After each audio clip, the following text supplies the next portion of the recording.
요한복음 4장 43절에서부터 54절까지의 말씀 제가 봉독해 드리도록 하겠습니다.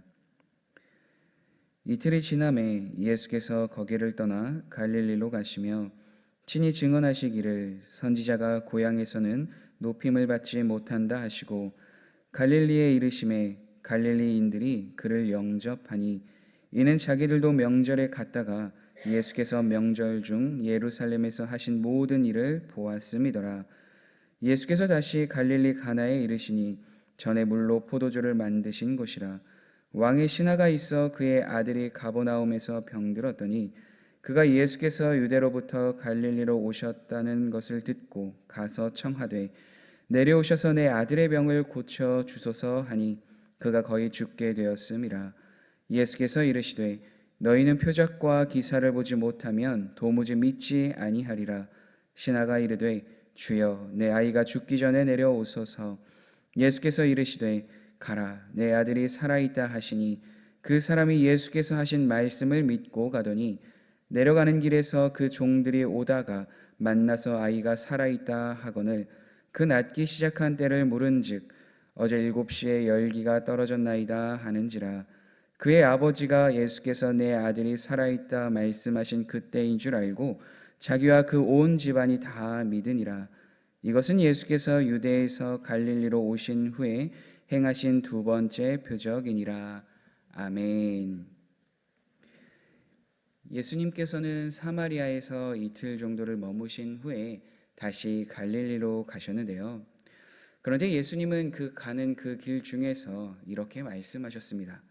선지자가 자기 고향에서는 높임을 받지 못한다. 여기서 고향이란 예수님께서 어린 시절을 보내셨던 곳, 그러니까 머무시고 자라나셨던 갈릴리 나사렛이란 동네를 말하는데요.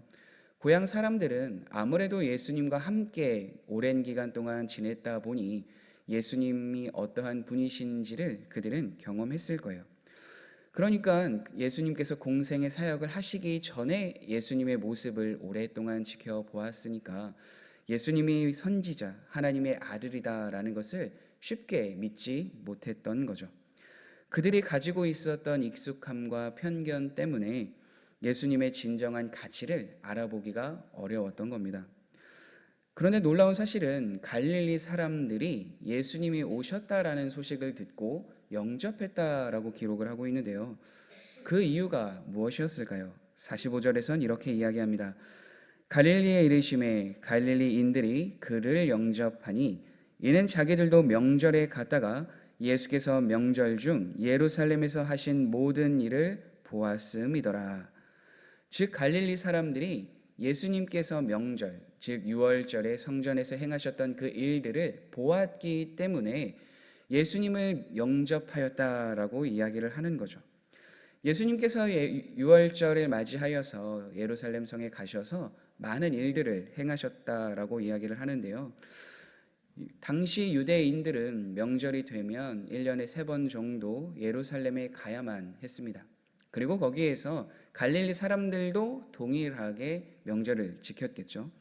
거기서 이제 예수님이 행하셨던 일들을 보고 난 이후에 예수님께서 갈릴리라는 지역에 다시 가셨을 때에 그들이 그 모든 일들을 기억하며 예수님을 영접했던 거죠. 중요한 사실은 예수님을 영접했을 때 그렇다면 온전히 그 믿음을 갖고 예수님을 영접했는가? 오늘 본문에 따르면 그들은 그 온전한 믿음으로 예수님을 영접한 것은 아닌 것 같았어요. 왜냐하면 예수님 그분 자신이 아니라 어떠한 기적이나 표적을 보면서 예수님을 영접했기 때문인데요. 그와 같은 사실을 예수님께서는 이렇게 말씀하셨습니다. 예수께서 이르시되 너희는 표적과 기사를 보지 못하면 도무지 믿지 아니하리라. 예수님께서는 갈릴리인의 영접을 맞으면서 이제는 가나의 동네로 들어가시게 되는데요. 이때 왕의 신하가 예수님을 만나기 위해서 가버나움으로부터 오게 됩니다. 가버나움은 가나로부터 약 30km 정도 떨어진 곳인데요. 왕의 신하가 그 먼 곳에서 찾아온 이유는 자신의 아들이 죽을 위기에 있었기 때문입니다. 먼 거리였지만 그럼에도 자신의 아들을 너무나도 사랑했기에 그 아들이 살아났으면 좋겠다. 예수님을 만나면 예수님께서 치료해 주실 것이다. 라는 그 마음으로 그 먼 거리를 예수님을 향해서 나아왔던 거죠. 그리고 그는 예수님께 간절한 마음으로 구합니다. 내려오셔서 내 아들의 병을 고쳐 주소서. 예수님이 가버나움으로 직접 오시면 또 내 아들을 직접 만나 주시고 손을 얹어서 안수해 주시면 반드시 나을 것이다 라는 그 마음이 그에게 있었던 것 같아요. 그런데 왕의 신하의 이러한 간절한 요청에 예수님께서는 무엇이라고 말씀해 주십니까? 너희는 표적과 기사를 보지 못하면 도무지 믿지 아니하니라. 이 말씀은 앞서 보았던 것처럼 왕의 신하만을 향하여서 이야기한 것이 아닙니다. 갈릴리인들을 향하여서도 동일하게 말씀하고 있는 거예요. 그래서 너희는 이다라고 이야기를 하는 거죠. 당시 많은 사람들이 예수님을 따랐던 동기가 무엇인지를 분명하게 보여주는 것이죠. 표적과 기사를 따라서 그것을 원해서 간구해서 예수님을 따랐다라는 것을 말씀해주고 있는 겁니다. 예수님은 단순히 병만을 고치기 위해서 이 땅에 오신 것이 아니죠. 마태복음 말씀에 따르면 자기의 백성을 구원하시기 위해서 이 땅에 오셨다라고 분명하게 기록하고 있기 때문입니다. 그러니까 단순히 병을 위해서가 아니라 죄인을 구원하시기 위해서 이 땅에 오신 분이 예수님이신데 사람들은 그 본질을 넘어서서 그 본질에 집중하지 않고 오히려 예수님이 행하셨던 기적, 그 표적만을 바랐기 때문에 예수님께서는 이와 같이 말씀하실 수밖에 없었던 거죠. 왕의 신하는 이런 예수님의 책망에도 불구하고 포기하지 않습니다. 그럼에도 주여 내 아이가 죽기 전에 내려와 달라고 만나 달라고 오히려 예수님 앞에 간절한 마음을 담아서 다시 한 번 더 요청하는 거죠. 예수님의 책망과 같은 이 말에도 불구하고 그 마음을 포기하지 않고 내 아들이 살아나기만을 원한다라는 간절한 마음으로 예수님께 다시 매달렸던 거죠. 예수님은 마침내 이렇게 말씀하셨습니다. 가라, 내 아들이 살아있다. 예수님은 왕의 신하의 요청대로 가버나움까지는 내려가지 않았습니다. 그런데도 말씀을 해주셨죠. 내 아들이 살아있다. 분명 그 말씀을 듣기 전까지는 어떻게든 가버나움에 모셔가기로 원하였던 것이 왕의 신하였는데요. 이 말을 듣고 어찌된 영문인지 그 왕의 신하는 그 집으로 자신의 집으로 내려갑니다. 아들이 눈앞에서 치료되었던 것을 보지도 않았고 그가 원래 목적대로 예수님을 가버나움으로 데리고 가는 그 일도 아니었는데 그는 예수님께서 하신 말씀만을 믿고 다시 그 길을 떠나게 되었다라는 거죠. 이것이 오늘 본문 말씀의 핵심입니다. 바로 참된 믿음이 그 말씀으로부터 시작된다라는 것을 알려주고 있는 거예요. 왕의 신하의 믿음은 눈에 보이는 증거나 어떠한 표적에 기반한 것이 아니라 예수님께서 하신 그 말씀, 그것에 기반한 신뢰였습니다. 그러니까 예수님의 말씀에 우리의 아들이, 내 자녀가 살아날 수 있다라는 그 믿음을 갖고 가버나움이라는 그 먼 길에 다시 향하며 나아갔던 거죠. 왕의 신하가 예수님의 말씀을 믿음으로 그 길을 떠났다면 오늘 이 시대를 살아가고 있는 우리들은 어떻습니까? 우리의 믿음은 어떤 것이 기반이 되어서 그 믿음을 갖고 있다라고 말하고 확신하며 살아가고 계십니까? 우리가 원하는 방식 혹은 성경에서 기록되어져 있는 그러한 기적이 경험되어야만이 우리의 믿음이, 우리의 신앙이 온전하다 혹시 생각하고 계시지는 않나요? 그런데 때로는 하나님께서는 우리의 간절한 기도에 즉각적으로 응답하시지 않을 때가 있고 또 우리가 기대하는 방법과 방식과는 다르게 응답하실 때가 있습니다. 그러한 그때 우리가 가져야 될 태도는 왕의 신하와 같은 태도여야겠죠. 예수님이 하셨던 그 말에 낙심하고 절망해서 돌아가는 것이 아니라 예수님께서 내 아들이 살아있다라고 하셨던 그 말을 듣고 돌아가는, 즉 그 말씀에 근거하여 그 예수님을 신뢰하며 돌아가는 그 믿음이, 그 마음이, 그 태도가 우리에게 있어야 될 줄 믿습니다. 그 믿음을 갖고 우리가 살아갈 때 하나님께서는 우리를 더 깊은 차원의 믿음으로 인도해 주실 뿐만 아니라 비록 우리 눈에 지금 당장 보이지 않고 경험하지 않아도 말씀에 순종하며 나아가는 용기 있는 믿음과 태도를 갖고 그 길을 향하여 나아갈 때 온전히 우리의 삶에 그 믿음에 대한 응답하심을 경험하게 하시리라 확신합니다. 이러한 믿음을 갖고 그가 돌아가는 길에 그를 맞이하였던 종들을 만나게 되는데요. 그리고 그 종들은 놀라운 이야기를 그 왕의 신하에게 이야기합니다. 당신의 아들이 살아 있습니다. 그리고 왕의 신하는 그것이 어찌된 영문인지 물어보면서 혹시 언제 내 아들이 다시 살아났는지 회복됐는지 그 시간을 묻게 되는데요. 그 시간이 예수님께서 말씀하셨던 그 시기와 너무나도 똑같았습니다.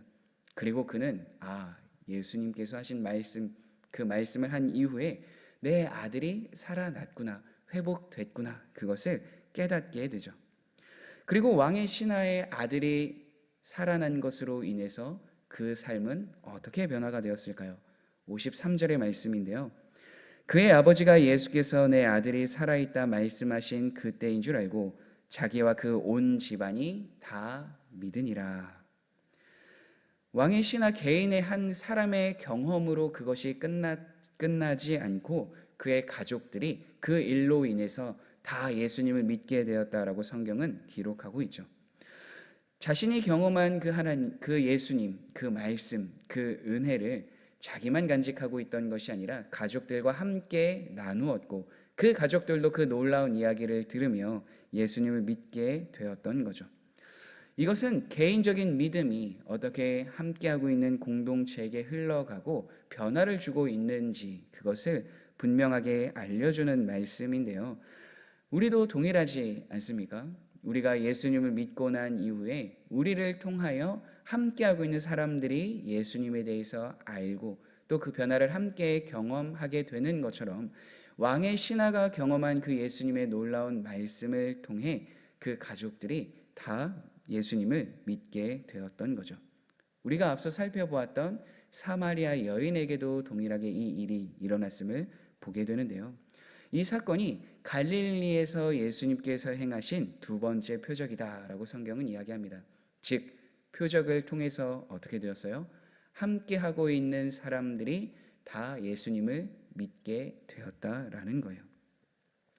물론 예수님께서는 이 표적을 통해서 단순히 어떠한 한 사람의 생명을 건져내 주셨다라는 것을 알려주시는 것뿐만이 아니라 예수님의 말씀을 믿은 그 사람을 통하여서 예수님이 어떠한 분이신지를 드러내시고 또한 그 예수님이 어떠한 분이신지를 믿은 사람을 통해 어떻게 그 공동체가 변화되었을까라는 것을 알려주는 표적인 것입니다.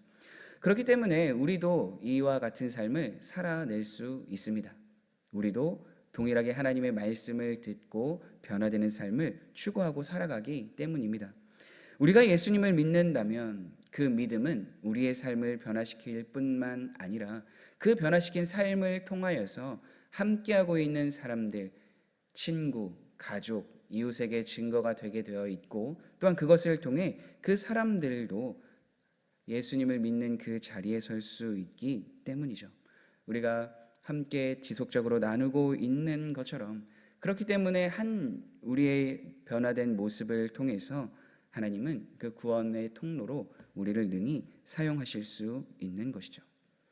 오늘 우리는 이 말씀을 통하여서 예수님께서 어떻게 한 왕의 신하를 만나시고 그에게 있었던 믿음을 어떻게 성장시켰는가, 그리고 그로 하여금 그 가족의 구원받고 또한 그와 함께하고 있는 사람들이 어떻게 변화되었는가를 함께 나누었는데요.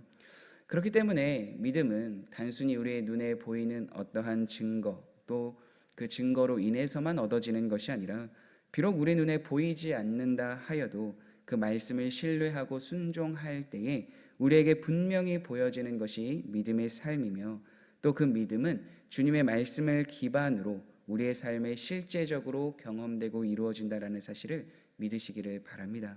그리고 그 믿음에 대한 영역은 우리 개인을 넘어서 함께하고 있는 친구와 가족, 이웃에게도 널리 증거가 되는 것이며 또한 그것으로 인해 많은 사람들이 예수님을 믿게 되는 통로가 되어질 줄 확신합니다.